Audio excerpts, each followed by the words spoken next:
చూడండి, చిన్ననాటి నుంచి నానా బాధలు పడి కష్టాలలో గుండా కన్నీళ్లలో గుండా ప్రయాణం చేసిన వాడు ఎంత విధేయుడై ఉంటాడో, ఎంత దీన మనసు కలిగి ఉంటాడో, చిన్ననాటి నుంచి ఏ నొప్పి తెలియకుండా ఎడాపెడా పెరిగినోడు ఎంత దరిద్రంగా ఉంటాడో మీకే తెలుసు. విరిగి నలిగిన మనసు, దీన మనసు అనేది వాడి దగ్గర ఉండదు. వాడు పెడేష్ లాగా ఉంటాడు. చిన్నప్పటి నుంచి ఏ నొప్పి లేకుండా పెరిగినోడు పెడేష్. చిన్నప్పటి నుంచి నానా బాధల్లో కష్టాల్లో పెరిగినోడేమో దీనేష్ అన్నమాట. దేవునికి స్తోత్రం. అంటే దీనేష్ దీనుడుగా ఉంటాడు, విధేయుడిగా ఉంటాడు. కాబట్టి చెప్పండి, దేవుడు మనకు అనుమతించిన గిన్నెలోనిది త్రాగుట మనకు మేలా కీడా? శ్రమతో మనకు సంబంధం లేదా? మనకు అక్కర్లేదా? నో. దాంతో మనతో దానికి విడదీయడానికి అనుబంధం ఉంది. అసలు ఇంకా ఒక మాటలో చెప్పాలంటే, స్ట్రైట్గా చెప్పాలంటే, క్రైస్తవుడికి శ్రమ దినములే క్షేమ దినములు. రాసుకో. క్రైస్తవుడికి శ్రమ దినములే క్షేమ దినములు. ఏ శ్రమ లేని నెమ్మది గల సుఖదినములే అతనికి శోధన ఘడియలు. అది మళ్ళీ చెప్పేదా? క్రైస్తవుడికి శ్రమ దినములే క్షేమ దినములు. ఏ నొప్పి లేని, ఏ ఇబ్బంది లేని సుఖదినములే, సుఖ గడియలే, నెమ్మది గల గడియలే క్రైస్తవుడికి శోధన ఘడియలు, శోధన దినములు. ఎందుకంటే కఠినమైన శ్రమలో ఉన్నప్పుడు మన అనుభవం ఎలా ఉందో చూడండి. ఆ శ్రమలో తొలగి కాస్త నెమ్మది గల పరిస్థితులు రాగానే మన బతుకు ఎట్ట తయారైందో మీరే చూసుకోండి. ఎంతమంది ఒప్పుకుంటారు? శ్రమలలో ఉన్నప్పుడు నీ భక్తి, విశ్వాసం, ఆత్మీయత, ఆరాధన, కన్నీటి ప్రార్థన, కళ్ళు మూసినా కళ్ళు తెరిచినా దేవుడే ప్రపంచం, దేవుడే లోకం, దేవుడే జీవితం, దేవుడే సమస్తం. ఎప్పుడు? అగసాట్లలో. ఎప్పుడు? రైట్. ఇప్పుడు అవన్నీ తీరిపోయి కాస్త నెమ్మది రాగానే ఎన్నెన్నో వచ్చి పడి మన భక్తిని, ఆత్మీయతను మొత్తాన్ని పాడు చేసి ఆడబెట్టింది. కాదంటారా? ఇప్పుడు చెప్పండి, మనకు నిజంగా శ్రమ దినాలు, మనకి నిజంగా శోధన దినాలు, ఏ ఇబ్బంది లేని దినాలా, లేకపోతే ఇబ్బందులు పడుతున్న దినాలా? ఇబ్బంది పడుతున్న దినాలు మనకి శ్రమ దినాలా? అయ్యే మనకు క్షేమ దినాలు. చెప్పు, ఏవి మనకు క్షేమ దినాలు? అవునండి. పుట్టెడు అగసాట్లలో యేసయ్యను తెలుసుకున్నాను నేను. ఎన్ని బాధలో, ఎంత అంటే టోటల్గా ఫ్యామిలీ మొత్తం పోతే బాగుండనంత విరక్తిలోకి వెళ్ళిపోయిన టైంలో దేవుని తెలుసుకున్నాను నేను. ఆ టైంలో యేసయ్య పరిచయం అయినప్పుడు ఎంత ఆనందంగా ఉంది, ఎంత అద్భుతంగా ఉంది అసలు ఆ అనుభవం. అంటే ఎన్నోసార్లు మళ్ళా నేను కోరుకున్నాను, ఏమన్నా తెలుసా? కాలచక్రం గిర్రున వెనక్కి తిరిగి నేను పుట్టిన సంవత్సరంలో ఆగాలని కోరుకోలా, నాకు పెళ్ళైన సంవత్సరంలో ఆగాలని కోరుకోలా. నేను తొలుత యేసును తెలుసుకున్న దినములలో ఆగితే ఎంత బాగుండు అని కోరుకున్నాను. ఎందుకంటే అవి ఘోరమైన శ్రమను అనుభవించిన దినాలు. ఆ శ్రమలలో నేను ఆయనను సమీపముగా అనుభవించాను, ఎంతో సమీపంగా. ఈరోజు ఇక్కడ కూర్చున్న వాళ్ళలో నానా రకాల బాధలలో, ఇరుకుల్లో, ఇబ్బందుల్లో, కష్టాల్లో, కన్నీళ్ళలో వచ్చిన వాళ్ళు ఉన్నారు. నేను చెప్తున్నా, ఎంతో సమీపంగా ఉంటాడు ఇప్పుడు నీకు దేవుడు. నీ చుట్టూ ఉంటాడు. నువ్వు ఎటు చూసినా నీకు అనిపిస్తున్నట్టు ఉంటాడు ఆయన. అంతే. నువ్వు కళ్ళు మూసినా కళ్ళు తెరిచినా ఆయన నీకు అందుబాటులో ఉంటాడు. నీ మనసు కూడా అలా ట్యూన్ అయిపోయింది దేవునితో. అసలు ఏంటండి, ఆయన ప్రపంచంలో నుంచి బయటికి రావటానికి నాకు ఇష్టం లేక అయిపోయింది. ఆ ప్రార్థన, ఆ ఆత్మీయత, ఆ పాటలు, ఆ ఆరాధన, ఆ మాటలు, అబ్బో ఆ ప్రపంచం ఎలా ఉంది నాకు అంటే, ఆ తొలుత నేను దేవుని కలుసుకున్న దినాన కఠినమైన పేదవాడికి ఒక పెద్ద నిధి దొరికితే వాడంత ఫీల్ అవుతాడో నాకు తెలియదు, కానీ యేసయ్య నాకు దొరికినందుకు అంతకంటే ఎక్కువ ఆనందించాను నేను. అది నేను మాటల్లో వర్ణించలేంది. నాలాగా శ్రమలలో ఉండి ప్రభువుని తెలుసుకున్న వాడికి మాత్రమే అది అర్థమైంది. మామూలు వాళ్ళకి అర్థం కాదు. అది కూడా తెలుసుకోవటం మంచి ఆత్మీయత. దేవుని పరిశుద్ధాత్మ స్పర్శ కలిగినటువంటి భక్తి క్రమంలో పుట్టడం అవకాశం ఇచ్చాడు దేవుడు. పునాదే దేవుని దయ వల్ల సత్తువ గల సంఘంలో పడ్డట్టు పడింది. పునాది సరిగ్గా పడింది. అక్కడ బ్యాలెన్స్ కావాల్సింది కొన్ని మరో చోట, అక్కడ బ్యాలెన్స్ కావాల్సింది మరో చోట, మొత్తం 3 ప్రాంతాల్లో 3 రకాల అనుభవాల్లో గుండా నేర్పుకుంటూ తీసుకొచ్చాడు. ఏమి అనుభవం, ఏమి ఆనందం.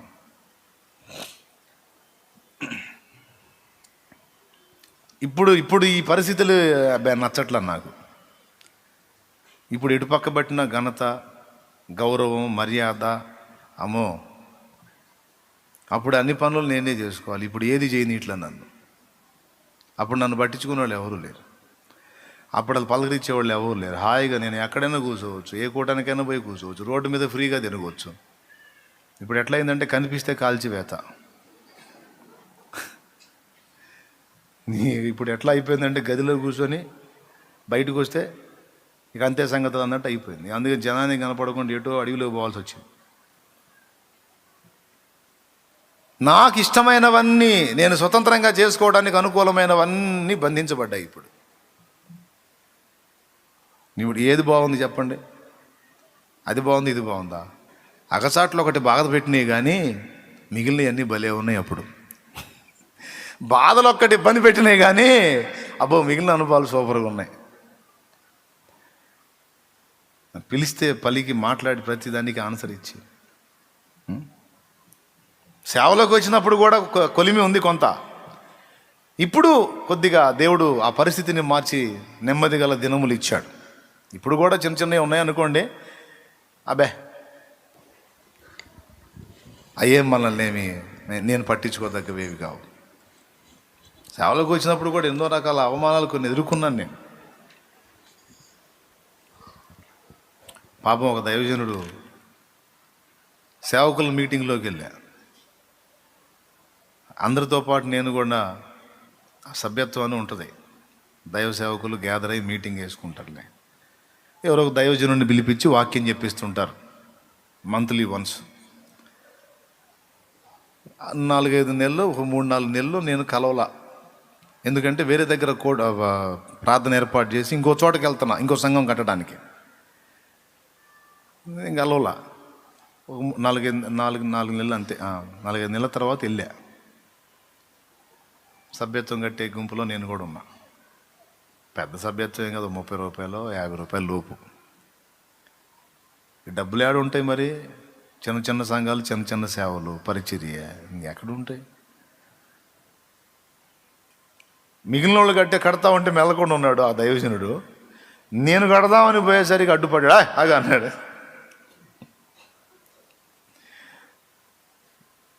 ఏందన్నా అన్నాను నేను. కట్టవాకు, నువ్వు కట్టవాకు, నీ ఇష్టం వచ్చినప్పుడు వస్తాయింది. నాకేమో అవతల వాక్యం చెప్తున్న దైవజనుడు ఆర్ఆర్కే మూర్తి గారు. ఆయన పిలిచారు. అప్పుడు వాక్యం పోద్దని నా బాధ. నన్నేమో సభ్యత్వం కట్టని. ఎట్లా ఉంటుంది చూడండి మనసు. మామూలు బాధ కలగల, ఏడుపు వస్తుంది అనుకుంటున్నా. ఎందుకు? ఆర్ఆర్కే మూర్తి గారు వాక్యం చెప్తున్నాడు. కట్టవాకు. సరే కాసేపు నిలబడ్డ తర్వాత సరేనన్నా నిలబడ్డా. ఆ బైబిల్ చేతిలో పెట్టి సరేనన్నా నిలబడ్డా. మళ్ళీ అడుగు ఇటు వచ్చాడు. పాపం ఆయన ఏమనుకున్నాడేమో. అడుగు ఇటు వచ్చి, కడితే నువ్వు ఆగిన నెలలే కూడా కట్టు అన్నాడు. ఏం పర్లా, కడతాను, ఆగిన నెలలే కూడా కడతానని ఒక 200-250 అయితే అవన్నీ కడితే అప్పుడు ఇక మెల్లకుండా పక్కకి వెళ్ళిపోయాడు. ఇక లోపల పోయి కూర్చున్నా. అంతమందిలో ఆగో నువ్వు కట్టవాకనేసరికి పరువు పోయినట్టు అయిపోయింది. సేవకులు అందరూ ఉన్నారు. వాళ్ళందరూ ముందు ముఖం మీద చేపెట్టి నీ ఇష్టం వచ్చినప్పుడు వస్తా. స్తోత్రం. కానీ దేవుడు ఆ బాధలో, ఆ అవమానంలో ఏం ప్రభా వీళ్ళేంది నాయన ఇది రావాలని డిమాండ్ ఏముంది, నాకు అవకాశం కుదరలేదు, నేను నీ సేవకే కదా వెళ్ళాను, ఏం ప్రభా అని మనసులో బాధపడతా. సరే ఇవాళ ఈయన కూటం ఉంది కాబట్టి విందాంలే, తర్వాత వీళ్ళకు దండం సర్దుకుందామని అట్లా ఇబ్బంది పడతా ఉన్నాను. అవమానం ఫీల్ అయ్యా, కానీ బయట లోపల దేవుని వాక్కు ఈ సహవాసంలోకి నిన్ను తిరస్కరించినందున నీవు భయపడకు. మరోసారి మరో దైవజనుడు సభాముఖంగా చెప్పేశాడు, మేము షాలేం రాజుని ఈ సేవకుల దానిలో నుంచి వెలేస్తున్నామని చెప్పేశారు. నా తమ్ముళ్ళు వెళ్తే అక్కడికి చెప్పేశారు, షాలేం రాజుని మేము ఎంటర్ చేసుకోవట్లేదు, వెలేస్తున్నాం సేవకుల దానిలో నుంచి అని. భలే బాధ కలిగింది. ఏంటి నేను చేసిన అన్యాయం ఏంది? మేము మందిరం దగ్గరికి వచ్చినప్పుడు ఆయన మమ్మల్ని రిసీవ్ చేసుకోవడానికి రాలేదు.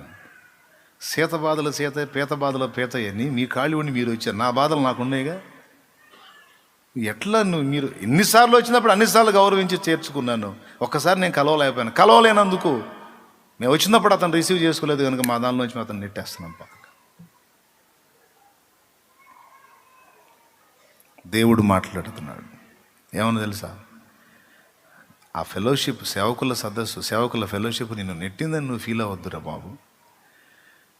నువ్వే ఒక ఫెలోషిప్ అవుతావు. నీకే నేను విశ్వాసుల్ని కాదు సేవకుల్ని ఇస్తా. ప్రతి నెల నువ్వే ఒక సహవాసాన్ని నడపడానికి నేను ఏర్పరచుకున్నాను. నేను ప్రశాంతంగా ఉండు.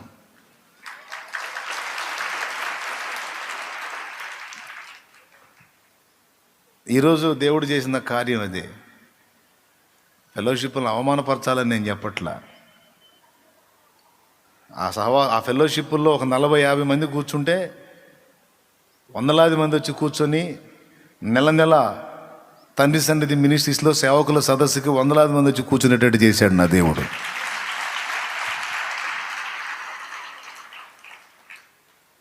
ఏమర్థమైంది? కొన్నిసార్లు చేదైనది త్రాగనిస్తాడు,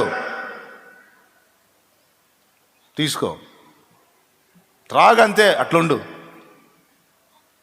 ఆయన చేస్తాడు. ఇక చూడు, దేవునికి స్తోత్రం కలుగునుగా. నేనేం ఫెలోషిప్లు నేను ద్వేషించను, ఇప్పుడు కూడా వాళ్ళని ప్రేమిస్తూనే ఉన్నాను, కలుస్తూ ఉంటారు సహోదరులు. అప్పుడేమో గుర్తించలేకపోయారు, ఇప్పుడు దేవుని కృపను బట్టి గ్రహించి సపోర్ట్గా మనకి కలిసి పలకరిస్తా, మాట్లాడుతూ ఏదన్నా విషయాలు ఉంటే కలిసి పంచుకుంటా ఉన్నారు. సంతోషం.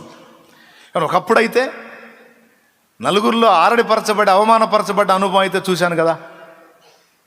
అప్పుడు దేవుడు పలికిన మాట ఇప్పుడు నెరవేర్చి చూపిస్తా ఉన్నాడు. నీకు ఎక్కడ ఎలా అవమానం జరిగినా అది దేవుడు నీకు పాత్ర పోసిచ్చాడు. తాగురా అని తాగి మింగే, అంతే, మింగట్టుండు. ఒకరోజు రాబోతుంది, అప్పుడు అందరి ముందు నీ తలనెత్తి నిలబెడతాడు ఆయన. హల్లెలూయా. అవి ఏ విధమైనవైనా సరే శ్రమానుభవం అనేది మనకు తప్పనిసరి. కన్న తండ్రి బిడ్డను శ్రమ పెడతాడా అన్న ప్రశ్నకి తండ్రి కాబట్టే శ్రమ పెడతాడు. తండ్రి కాబట్టే మనకు పరిపూర్ణతలోకి రావాలని కోరుకుంటాడు. అందుకు అవసరమైన పరిస్థితులు మనకి అనుమతిస్తాడు. ఎలాంటి కఠినమైన శ్రమలను మనకు అనుమతించి టెస్ట్ చేసిన దేవుడు, దేవా ఈ బాధలు కాదు, ఇంకా ఇన్ని బాధలైనా ఆఖరికి నా ఊపిరైపోయినా నిన్ను వదిలే ప్రసక్తే లేదు తండ్రి.